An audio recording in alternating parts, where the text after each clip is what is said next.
Assalamualaikum warahmatullahi wabarakatuh dan salam sejahtera. Selamat datang ke channel Ali Bosku. Baiklah, channel ini banyak menyediakan video-video yang menarik. Jadi jangan lupa untuk subscribe dan tekan butang loceng untuk update video-video yang terbaru.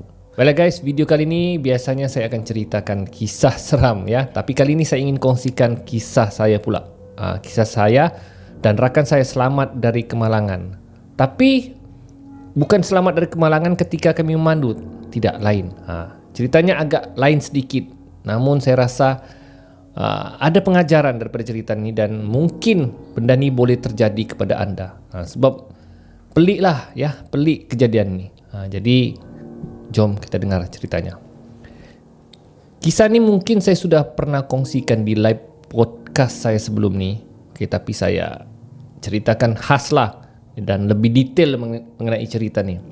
Okey, ceritanya ketika tahun 2014, saya sering membantu rakan saya iaitu Arif Muazzim Abdul Rahman ataupun Amar untuk motivasi di sekolah-sekolah menengah di seluruh negeri Sabah. So saya sebagai PA, personal assistant, dan saya juga bagi ceramah di sekolah-sekolah tersebut lah.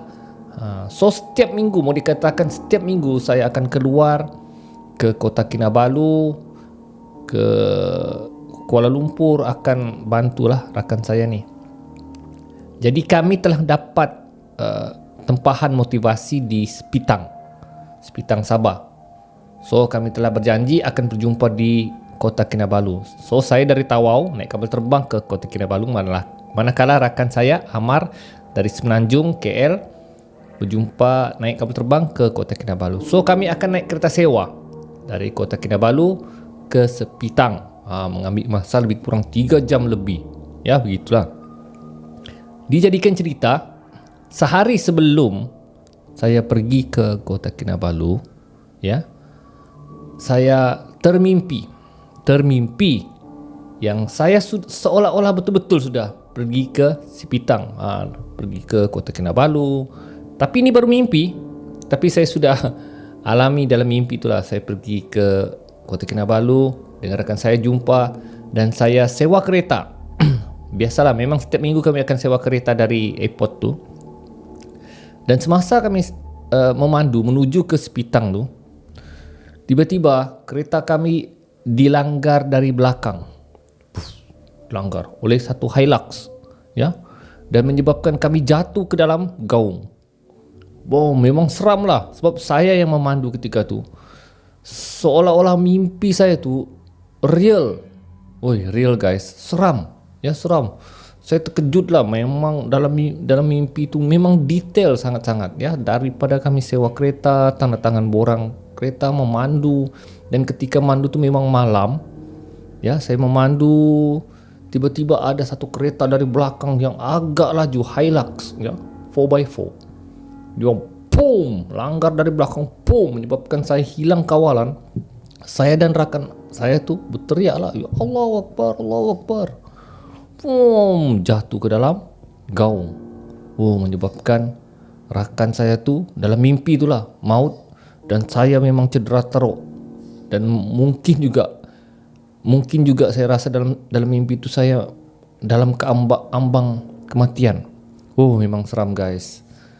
Saya rasa mimpi itu memang agak ngeri lah. Lepas tu datang orang yang melanggar kami tu, 4x4 tu, datang dan cuba menyelamatkan kami dalam kereta. Cuba keluarkan. Ya Allah, minta maaf.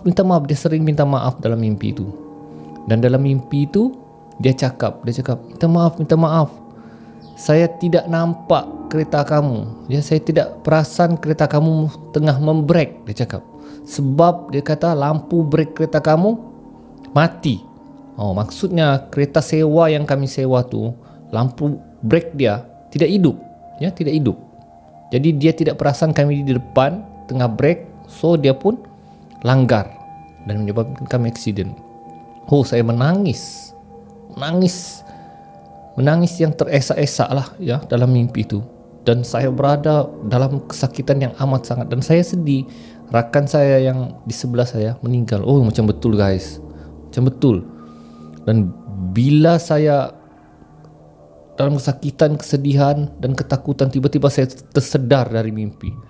Yang Allah Akbar. Saya cek, rupanya mimpi. Ya, saya tengok keadaan badan saya tidak cedera. Dan saya bersyukurlah benda itu adalah mimpi. Dan saya terpikir kenapa saya bermimpi sedemikian. Dan saya berfikir, saya takut benda itu betul-betul terjadi. Sebab bila saya bangun, hari tersebutlah adalah hari saya ke Kota Kinabalu. So saya teringatkan satu hadis Nabi. Hadis Nabi Muhammad SAW. Sekiranya kita mimpi yang buruk, okey, kalau boleh jangan kongsikan, ya, jangan kongsikan kepada orang ramai kalau kita mimpi buruk. Kalau kita mimpi baik, kita boleh kongsikan. So saya hanya mendiamkan diri sajalah ketika itu. Saya tidak mau kongsikan dengan sesiapa. Dan saya masih terfikirkan mimpi saya tu. Saya takut mimpi saya itu menjadi reality. Namun ada satu clue yang saya dapat. Yang saya dapat adalah punca kami accident dalam mimpi itu adalah kereta tersebut. Dan lampu brake kereta tersebut rosak. Itu kunci yang saya dapat. So selepas pulang sekolah, saya petang tersebut terus ke Kota Kinabalu. Saya sekitar jam 5, jam 6 gitu saya sampai. So rakan saya Amar sekitar jam 7 malam gitu sampai di Kota Kinabalu. So kami jumpa. Selepas lebih kurang kami jumpa, kami makan malam dan menyewa kereta. Okey, sewa kereta di airport tu lah, sebab di airport tu dia ada sewa kereta murah dan ada, kata orang, ada insurans lah. So in case kalau ada apa-apa terjadi, kau boleh claim. Ya, in case kereta sewa tu rosak, mereka boleh tukar dan mereka boleh claim lah, ya. Jadi kami ambil sewa kereta di airport tu lah. So saya masih terfikirkan kejadian semalam tu, yang mimpi saya semalam. Dan pada hari kejadian yang masa saya di Kota Kinabalu tu, situasi sama. Baju yang rakan saya pakai tu Amar tu sama. Ya. Dan kata orang sebulat samalah situasi yang dalam mimpi tu dengan apa yang dialami pada hari tersebut. Tapi saya masih tidak ceritakan dengan rakan saya.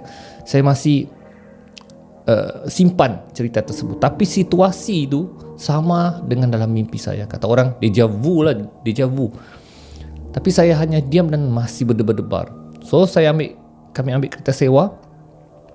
Dan saya berharap, saya ingat dalam mimpi tu, kereta sewa yang kami pakai kereta Porton Saga warna putih. Saga apa, SGL saya kurang pastilah, tapi Porton Saga warna putih. So saya berharap bukan Porton Saga putih tu yang kami sewa, yang diberi kepada kami. Ya, sebab saya masa tu saya mention juga saya nak Myvi. Ya, dia cakap kami cubalah bang, dia cakap, ya, tukang kereta sewa tu. Dan bila sampai kereta sewa tu guys, kereta Proton Saga yang jenis baru punya tu, warna putih guys, warna putih. Betul-betul parking. Saya tengok, kereta ni sama dengan apa yang saya dalam mimpi saya. Dan kereta tu lah yang accident dengan kami. Saya terkejut. So rakan saya ni pun, Amar ni suruh cepat-cepat kemas lah, sebab masa tu sudah 10 malam. Ya, 10 malam. So kami perlu bertolak ke Sepitang untuk menginap di sana sebelum motivasi pada esok hari. So suasana tu sama. Pada waktu malam, kereta Proton Saga putih yang jenis baru, dan memang situasi tersebut sama. So saya sudah berdebar, ya, berdebar. Jadi saya tegur rakan saya Amar. Mar, saya cakap, cuba kau on kereta tu, kau tekan brake, aku mau cek lampu brake belakang. So rakan saya Amar ni terkejut, sebab sebelum ni saya sewa kereta, saya tak pernah cek brake kereta, tak pernah, ya. Tiba-tiba hari tu saya suruh rakan saya pandu, dia tekan brake, saya cek brake lampu belakang kereta. Jadi rakan saya terkejut, cek, kenapa mau cek? Kau tekan dulu, kau buat dulu. So rakan saya pun dia on kereta dulu lah. Biasanya saya yang memandu, tapi hari tu saya mau cek dahulu brake kereta. Jadi rakan saya on dan dia tekan brake. Dan bila saya cek brake lampu kereta tu, guys, memang brake lampu kereta tersebut rosak. Guys, meremang bulu roma saya selepas saya betul-betul kereta Proton tu lampu brake dia mati. Saya terkejut. Allahu Akbar, astagfirullahalazim. Ya. Macam mana situasi tersebut betul-betul berlaku?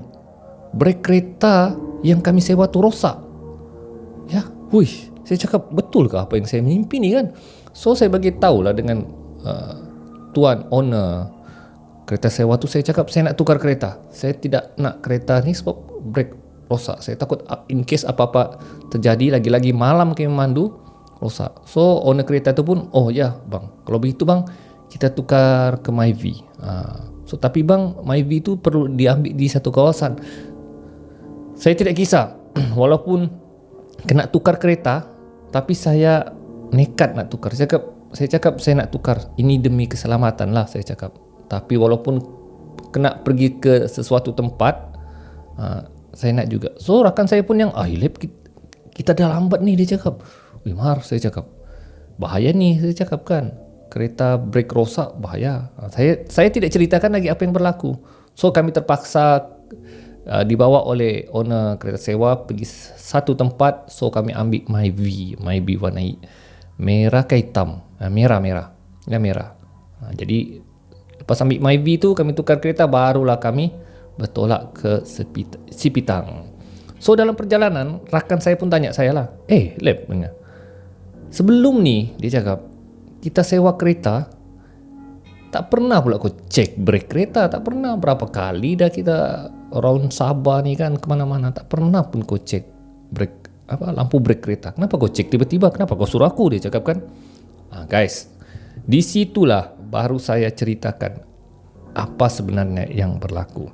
Saya ceritakan dengan sahabat saya, semalam saya mimpi yang kita telah kemalangan jalan raya, jatuh ke dalam gaung disebabkan kereta sewa kita brake lampunya mati. Dan kejadian tersebut betul-betul berlaku. Brake kereta sewa yang kami ingin pakai itu mati. Rakan saya pun macam percaya tidak percaya juga dengan benda ni. Ya, benda tu macam mimpi tu menjadi satu petanda kepada diri saya. Dan alhamdulillah kami selamat sampai di Sipitang dan dapat menjalankan program seperti biasa. Namun kejadian tersebut, saya masih berfikir kenapa petanda tersebut datang dalam mimpi saya. Mungkin juga itu adalah petanda daripada Allah Subhanahu Wa Taala. Terima kasih Allah, alhamdulillah, kerana mimpi tersebut menjadi petanda kepada diri saya dan rakan saya selamat daripada kemalangan jalan raya. Saya rasa diri saya seolah-olah ada super power macam X-Men. Tapi guys, itulah realiti yang berlaku. Ya, walaupun kalau ikut agama Islam, mimpi ni kita tidak boleh jadikan sebagai evidence. Kita tidak boleh jadikan sebagai hujah. Kita tidak boleh jadikan sebagai bukti untuk mengatakan suatu kebenaran. Ya, namun tidak mustahil mimpi itu menjadi petanda ya kepada diri kita. Ya, dan kadang-kadang mimpi ini juga ya kita boleh diganggu oleh jin syaitan. Tapi ada juga mimpi yang boleh menjadi petanda kepada diri kita. Namun mimpi-mimpi tersebut hanyalah untuk diri kita, bukanlah untuk kita kongsikan kepada orang lain. Dan saya berpegang kepada hadis Nabi, kalau ada mimpi buruk, jangan kongsikan dahulu. Kalau ada mimpi yang baik, kita berhak kongsikan. Dan berdasarkan mimpi saya ini buruk. Namun selepas kejadian barulah saya ceritakan kepada rakan saya dan kepada anda semua. So guys, itulah dia kisah yang saya ingin kongsikan. Memang dia bukanlah kisah seram, bukan cerita hantu, tapi situasi tersebut saya rasa memang agak seram. Dan perkara tersebut, apa yang dalam mimpi saya menjadi realiti. Dan mimpi saya itu menjadi petanda kepada saya agar selamat daripada kemalangan yang boleh merenggut nyawa. Jadi guys, setakat itu saja kisah seram saya kali ini. InsyaAllah Mudah-mudahan kisah ini dapat memberi inspirasi dan pengajaran kepada anda. Kita akan berjumpa lagi di video akan datang. Jadi jangan lupa untuk subscribe dan tekan butang loceng untuk update video-video yang terbaru. Sekian daripada saya, Ali Bosku. Assalamualaikum.